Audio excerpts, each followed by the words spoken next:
Así que eso, objetivo describir la composición química, estructura y función del ADN, ¿ya?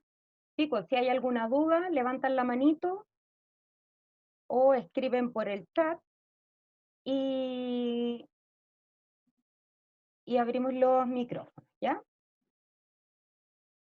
Entonces, para comenzar, ¿dónde se encuentra el ADN? Ustedes ya conocen los tipos de células que hay, ¿cierto? Que hay células eucariontes, procariontes. En las eucariontes, con las que tenemos nosotros, y muchos organismos, encontramos el ADN principalmente en el núcleo, mitocondrias y en las células vegetales, los cloroplastos, o en algunas bacterias que también poseen esta estructura, ¿ya? El ADN que contiene la información genética. Siempre escuchamos hablar de ADN, pero no nos cuestionamos qué es, si es una molécula, si, o cómo se reproduce, o cómo yo puedo mover ADN de una estructura a otra, ¿cierto? Entonces, es la información, perdón, es que estoy admitiendo gente, contiene la información genética que va a ser copiada y transmitida de una célula a otra durante el ciclo celular. El ciclo celular lo vamos a ver posteriormente, pero es en el fondo, por ejemplo, si ustedes se dañan, no sé, se hacen una herida, se dan cuenta que con el tiempo las células se regeneran, ¿cierto? Y volvemos a tener el tejido de la piel. No tenemos una herida para siempre, ¿cierto? Y esto es porque tenemos información genética que podemos copiar y replicar en el fondo para poder obtener copias de células, ¿ya? El núcleo celular fue observado por primera vez en 1833, o sea, imagínense, hace no tanto tiempo que se conoce el tema de dónde se ubicaba el ADN, o al menos identificar ciertas estructuras de la célula, ¿ya? Por el botánico Robert Brown, ¿ya? Obviamente, en esos años comenzó a aparecer recién el microscopio y por eso se podían ver estructuras más pequeñitas, ¿ya? No es muy fácil poder encontrar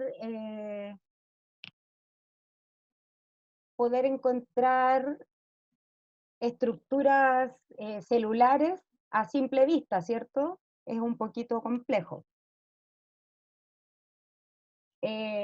Acá nos sopla la profe Eve que el ADN mitocondrial o de los cloroplastos es distinto al de las células somáticas o a las células que tenemos en el cuerpo, ¿cierto? En nuestros tejidos, ¿ya? El mitocondrial proviene solo de la madre, no del padre, por eso nos heredan de manera mendeliana. Mira qué interesante. Entonces, si a usted le analizaran el ADN mitocondrial, sabría inmediatamente que proviene de su madre y no de su padre, ¿ya?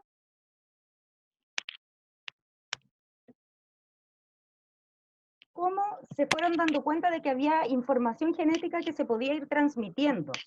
Fue a través del experimento de Griffith, quien no descubre la molécula o la molécula de ADN, pero sí a través de un experimento que hizo donde él quería encontrar una vacuna para una enfermedad, para la neumonía, ya estuvo trabajando con ratones y si se fijan acá, él primero utilizó la cepa S que tenían la superficie lisa, ¿ya? Que eran bacterias con la superficie lisa y que producían una neumonía que era mortal para los ratones, ¿ya? Y había otra cepa, que era la bacteria con como la cápsula o el envoltorio rugoso, ¿ya? O esa característica tenía, que no era letal para el ratón, ¿ya? El ratón entonces iba a morir solamente con la información que entregara la cepa S, ¿ya? ¿Qué pasó? Primero utiliza la cepa S viva, le inyecta al ratoncito y el ratón se murió, ¿ya? Después dijo, ya, entonces, si yo pongo la cepa R viva en el ratón, acuérdense que la R no era letal para el ratón, la S sí. Le puso la inyección, el ratón vivió. ¿Qué hizo después? Puso células de la cepa S muertas en el ratón y el ratón vivió, ¿ya? Pero después las células que utilizó eran las células de la cepa R que estaban vivas, ya que esta no era la que le hacía daño al ratón, más las células de la cepa S muerta, ¿ya? Ahí mezcló información genética. Inyecta al ratón y el ratón murió. Entonces aquí es donde él se pregunta, ¿de dónde viene esa, no sé, letalidad? ¿O qué es lo que hace que, aunque tenga la cepa R, que no es la que le provoca la muerte al ratón, ¿qué hace que muera igual si yo le puse cepa S muerta? ¿Ya? Entonces queda aquí esta investigación, que es como el primer paso que se da para empezar a descubrir que había información que se podía transmitir de un organismo a otro, ¿ya? Griffith, que es ese caballero que aparece acá, no encontró la vacuna que andaba buscando cuando hizo ese experimento, ¿ya? Pero fue el primero en pensar que el ADN era la molécula de herencia, ¿ya? Descubrió también la transformación bacteriana, es decir, las moléculas de la herencia podían pasar de una bacteria a otra modificando el fenotipo, o sea, la estructura. Acuérdense que el fenotipo es lo que se percibe, lo que se ve, ¿ya? Si yo miro una persona morena, sé que su fenotipo es moreno, ¿cierto? Si una persona es rubia, su fenotipo es ser rubio porque genéticamente tiene esa composición, ¿ya? Pero es lo que yo puedo observar.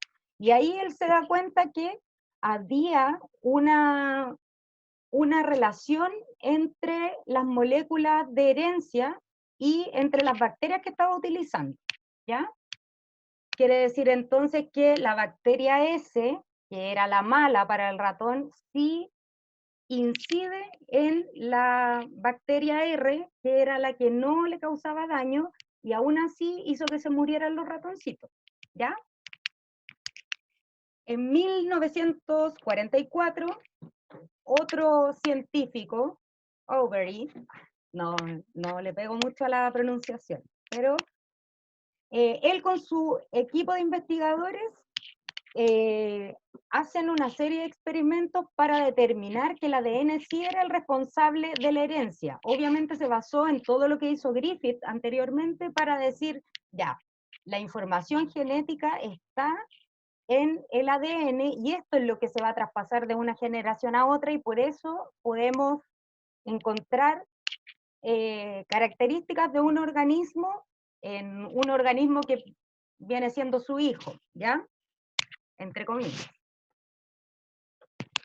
Entonces, cuando ya se sabía cómo más o menos operaba el ADN o qué función podía tener, empiezan a estudiar la composición química, ¿ya? El ADN es un ácido nucleico y está formado por moléculas más pequeñas llamadas nucleótidos. O sea, imagínense que esto es como un collar, ¿ya? Y dentro de ese collar yo tengo perlitas, ¿ya? No, los nucleótidos, que son las estructuras más pequeñitas, van a ser las perlitas, y yo las tengo todas, ¿cierto? En una cadena, en un collar, que va a ser mi hebra de ADN, ¿ya? Acá aparece una imagen de lo que es un nucleótido, que vendría siendo esta perlita del collar, ¿ya? Contiene 4 tipos de nucleótidos, el ADN, 4 diferentes, ya que después vamos a ver que se complementan entre sí, donde tenemos un grupo fosfato, una pentosa, que es un azúcar, ¿ya? Y una base nitrogenada. Después vamos a ver en detalle cómo se complementan las bases y cuántos enlaces necesitan, etcétera, ¿ya? Eso lo vamos a ver más adelante. Quiero que esto más o menos lo entiendan, que todos los nucleótidos o cada perlita del collar que va a formar la hebra de ADN va a tener el grupo fosfato, la pentosa, una azúcar pentosa y la base nitrogenada, ¿ya? Ahí la Eve está dando más tips de los experimentos del que les hablé recién, porque no me extendí en el experimento, pero aquí está. Vean en el chat que dice que Overy hace un experimento radiactivo con ADN y proteína. La radiactividad solo se veía en los descendientes con ADN radioactivo y no en la proteína radiactiva. Esa es la clave. O sea, donde había ADN se podía visualizar. Si no había ADN no lo iban a ver, ¿ya? Porque estaban como marcados. Entonces, acá tenemos los distintos tipos de bases nitrogenadas, ¿ya? Esto lo tienen que haber visto en segundo medio. Que tenemos las purinas, que tienen 2 anillos en su estructura. Si se fijan, acá hay un anillo y acá hay otro, ¿ya?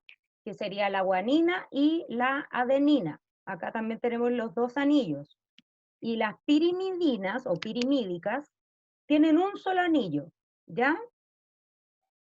Yo siempre me acordaba de que el nombre corto, purina, era más grande, ¿ya? Entonces cuando yo decía, ya, purina tiene 2 anillos, sí o sí, porque el nombre es más corto, la molécula es más grande, o la estructura del nucleótido es más grande, ¿ya? Y en las que son el nombre más largo, pirimidinas o pirimídicas, es más chiquitita la estructura. Esto yo se los voy a pasar, chiquillos, ¿ya? Así que no se preocupen. Ahora, quiero que vean un videíto que es súper corto, pero puede que nos sirva.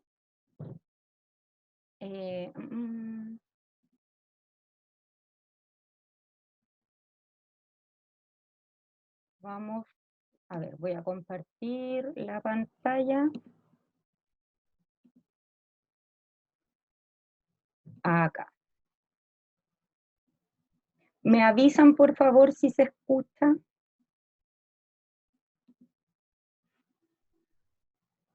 ¿Se escucha? En el chat, por favor.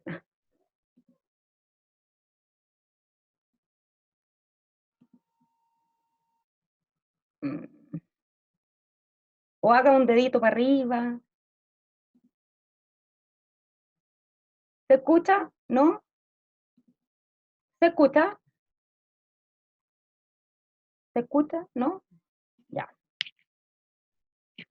Estas son las cosas que no deberían ocurrir, pero como estamos en vivo, puede siempre suceder. A ver.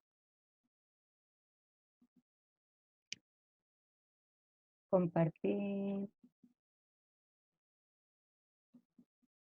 A ver.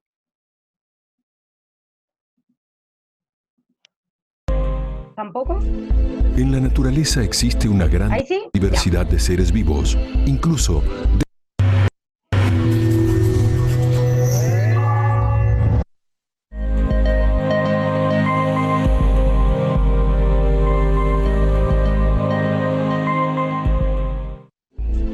En la naturaleza existe una gran diversidad de seres vivos, incluso dentro de una misma especie.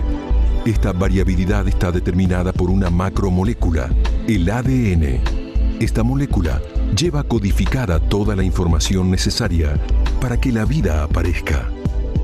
El ADN se encuentra en el núcleo celular en las estructuras que llamamos cromosomas.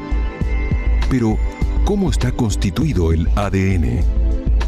Si imaginamos al ADN como una escalera retorcida, los 2 lados de esa escalera están formados por moléculas alternadas de fosfato y el azúcar desoxirribosa.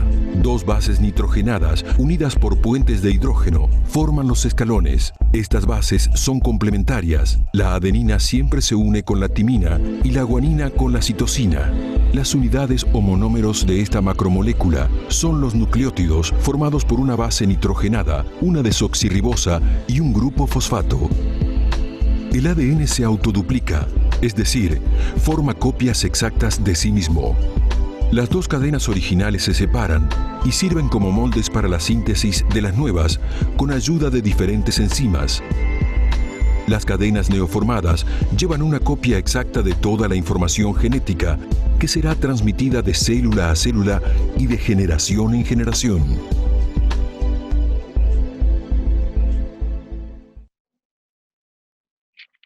Ya.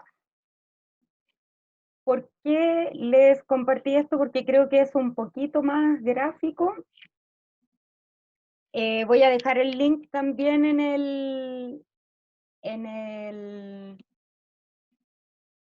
el PowerPoint que les voy a compartir, ¿ya? Pero sirve verlo así porque uno siempre se pregunta por qué el ADN tiene esa forma, ¿cierto? Cómo se van complementando las bases y todo, al menos ya sabemos que tenemos 4 bases nitrogenadas diferentes, ¿ya? O 4 nucleótidos, 4 nucleótidos con bases diferentes, ¿cierto? Adenina, citosina, guanina y timina. Se van a complementar, ¿ya? Luego vamos a ver cómo se complementan, que eso yo me imagino que ustedes lo saben, ¿ya? Pero bueno, en la molécula de ADN puede haber miles de nucleótidos unidos. Obviamente, esto no es que se una solo una base con otra, sino que son hebras gigantes, gigantes que se enrollan y después se guardan en los cromosomas, ¿ya? Es mucha la información genética que poseemos los humanos y en realidad todos los organismos, ¿ya? La información genética que está en el ADN se codifica en los genes, ¿ya?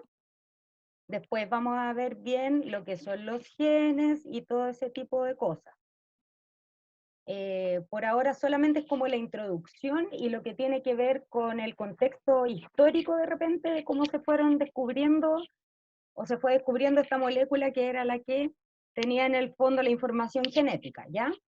Estos genes van a determinar las características que va a tener un ser vivo y que va a poder heredar a las generaciones que vengan después, ¿ya? Color de ojos, enfermedades, etc. Todo el material genético que posee un organismo lo vamos a llamar genoma, ¿ya? Y va a variar entre una especie y otra.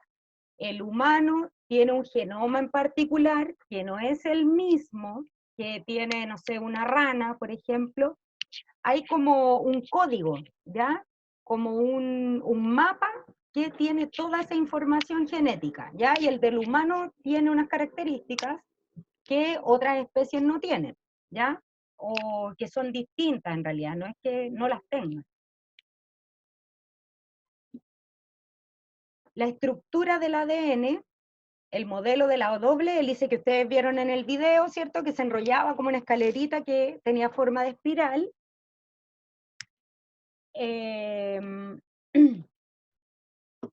Primero, muchos científicos estuvieron queriendo descubrir en el fondo qué es el ADN, cómo estaba constituido, etcétera, ¿ya? En 1953, Watson y Crick proponen el modelo del ADN y luego se les da el premio Nobel en 1962 junto a Wilkins, que él es otro científico que aportó en otra investigación, ¿ya? Y él trabajó con Rosalind Franklin, ¿ya? Acá dice, Watson y Crick basaron el modelo en otras investigaciones, y entre ellas la de Rosalind Franklin y Wilkins, que a través de la difracción de los rayos X obtuvieron imágenes que mostraban la forma helicoidal de la molécula del ADN, así como la doble hélice, ¿cierto? Que se va enrollando, que es una estructura que yo creo que han visto siempre, pero eso es lo que uno se pregunta, ¿de dónde viene o cómo está compuesta? Pues bien, ellos dos y ella, que no alcanzó a recibir el premio Nobel porque murió antes de que les dieran el premio Nobel, pero sí es una de las grandes mujeres de la ciencia, para que lo recuerden y lo tengan en consideración. Acuérdense que las mujeres en ciencia antes no tenían mucha cabida, ¿cierto? La ciencia era principalmente un área masculina, ¿ya? Ay, aquí vienen, alguien me está preguntando en el chat. No veo. Ya.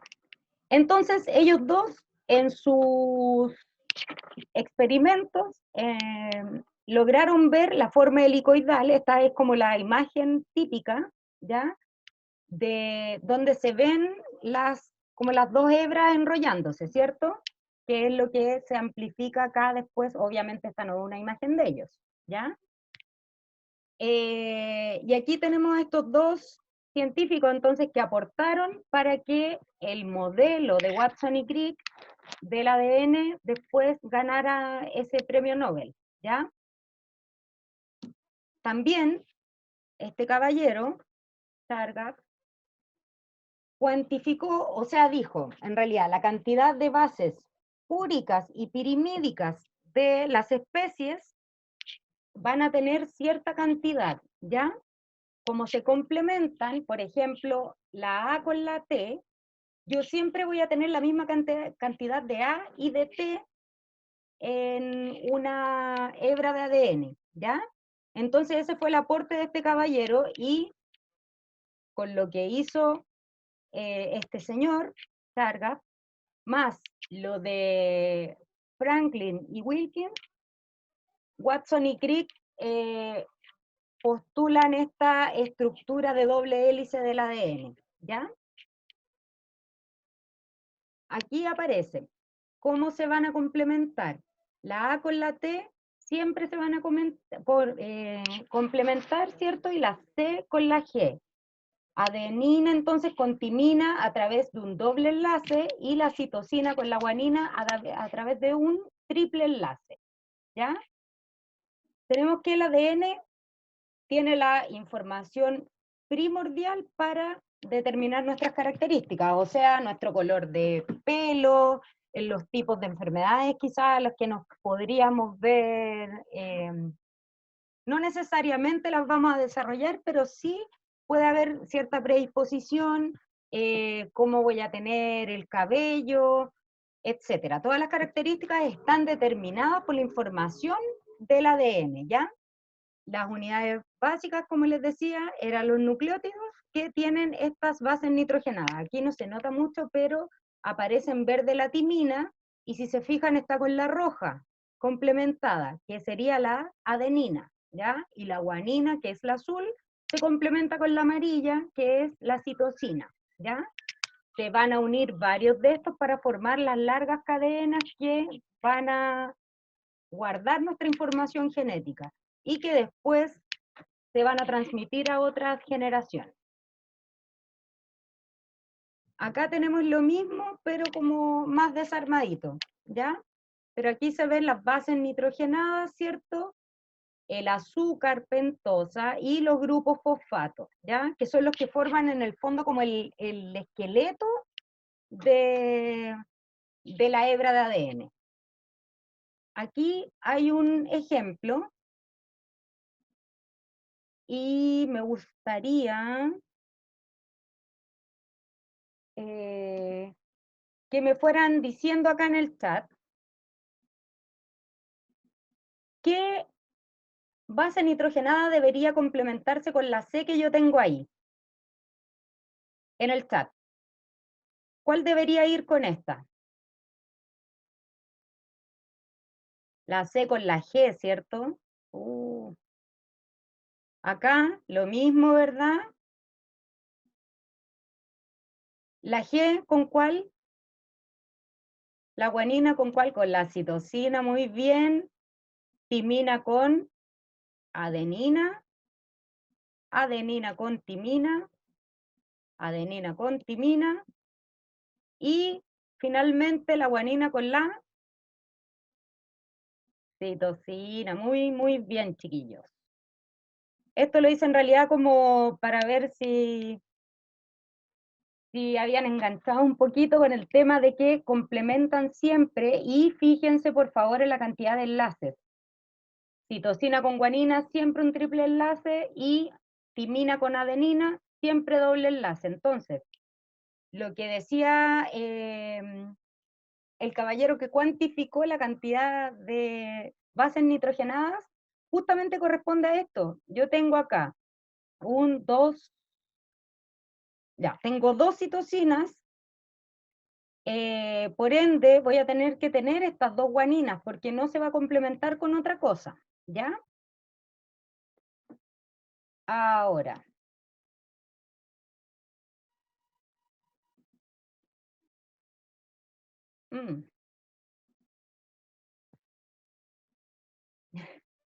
necesito borrar esto. Ay.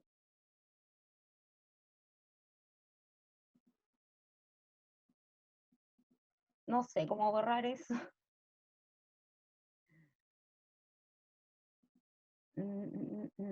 Ya. Ya, chiquillos. Entonces, como ya tenemos más o menos claro, no importa a los que venían llegando, porque de todas formas les voy a mandar este PowerPoint, ¿ya? Que era principalmente la introducción como a lo que vamos a ver después de el ADN, ¿ya? Acá la profe Eve dejó unos datos que me gustaría que ustedes los anotaran antes de que se nos acabe la reunión, que ya nos queda poquito tiempo, porque es súper importante la información que nos está entregando, ¿ya? Así que por favor, búsquenlo y anótenlo. Y para finalizar, voy a abrir sus... No, antes les voy a explicar mejor de qué se trata esta actividad. La idea es que, como yo les voy a dejar el PowerPoint, ustedes después me envíen las respuestas de esta actividad. Primero, ¿qué compone un nucleótido? Que lo acabamos de ver. ¿Cómo se complementan las bases nitrogenadas? También lo acabamos de ver con ese ejemplo. ¿Cómo se complementa la secuencia que les anoté ahí? ¿Ya? Que ustedes solitos después van a saber cómo complementar. Bueno, ya lo saben, estuvieron aportando acá en el chat y todos más o menos dominan cómo es, agregando obviamente los puentes de hidrógeno que corresponden, ¿ya? O sea, la A, acuérdense que complementaba con una T y eran doble enlaces, ¿cierto? Y la C con la G con triple enlace. Entonces necesito que eso lo dibujan por último, me lo mandan como una foto, lo que sea, pero a mi correo, ¿ya? Después explica con tus propias palabras el experimento de Griffith, ¿ya? El del ratoncito. Pueden hacer un esquema, un mapa conceptual, un dibujo, creen una canción, lo que quieran, pero como ustedes lo entendieron, quiero que me lo expliquen, ¿ya? Obviamente va a estar acá en el PowerPoint igual, pero la idea es que quiero ver qué entendieron ustedes. Y por último, hacer un glosario con 10 conceptos que te llamen la atención o que desconozcas, y busca sus significados, anotas los significados y me los envían, ¿ya? Esta actividad tiene doble valoración porque siento que igual tiene algo de complejidad, aparte que la idea es que piensen un poquito, el tema del glosario igual es importante para que vamos aclarando conceptos científicos, así que la idea es que trabajen, porque lo voy a evaluar por 2, ¿ya? Así que eso, chiquillos, ahora vamos a abrir los micrófonos. Voy a dejar de compartir la pantalla. Esto yo se los voy a enviar, obviamente, porque la idea es que tengan ustedes tengan la información y puedan realizar la actividad y enviarla. Ahora, hay varios que están desmuteados. Me gustaría que me dijeran si quedó alguna Dígale duda. a la Maral, por eso es que llora tanto la Maral después. Chiquillos, si hay alguna duda, alguna pregunta, algo que no les haya quedado claro. ¿Hasta cuándo se entrega la actividad? Espero que me llegue el próximo lunes. Ya, gracias. ¿Le alcanza con ese tiempo? Supongo. Sí, chiquillos, traten de hacerlo ordenadito. No sé si les anoté, bueno, voy a anotar el correo igual en el PowerPoint, porque la idea es que me lo manden directamente a mi correo, porque si no después se pierden las cosas y yo necesito llevar un registro. Hay muy poquitos que han entregado las actividades anteriores, entonces igual es importante que se vayan poniendo al día, ¿ya? Profe, Dígame. ¿tiene otra red social donde uno le pueda preguntar cosas sobre la actividad? En caso de que llegue a tener alguna duda. Está el correo y también en el Facebook, en el grupo, me puede preguntar cómo voy a publicar esto en el Facebook. ¿Cómo se llama usted? Disculpe. Romina Velázquez, Ya, vale. ¿ya? Así que cualquier cosa, ustedes ahí me preguntan, si no le preguntan a la Eve, ya, la profe Eve, ella se maneja mucho más, así que cualquier cosita, estamos en contacto. No sé si les quedó alguna duda de lo que vimos